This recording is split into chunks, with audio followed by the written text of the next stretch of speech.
పింఛం విప్పిన నెమలికి మల్లె తొలకరి జల్లుల మేఘం మల్లె అలజడి హృదయం మాడిన కూచిపోడి రంగుల దిద్దిన బొమ్మకు మల్లె కవితలు వద్దిన పుస్తక మల్లె సంతోషంలో ముద్దుగా ఈ అమ్మాడి ఆరారు ఋతువుల అందం ఒకటిగా కలిపి వింతలు ఏడు పక్కకు జరిపే కొత్తగా పుంతలు తొక్కెను ఈ అరవిందం అమ్మమ్మో తాండవమాడే కృష్ణుడి నుండి వేణువ గానం తీయగ పండి రాధకు ప్రాణం ముప్పొంగే ఆనందం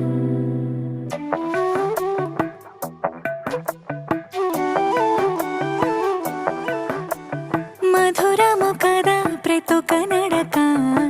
నీతో కలిసేలా తరగని కథ మనదే కనుక మనసు మురిసినిలా ఉసురేమో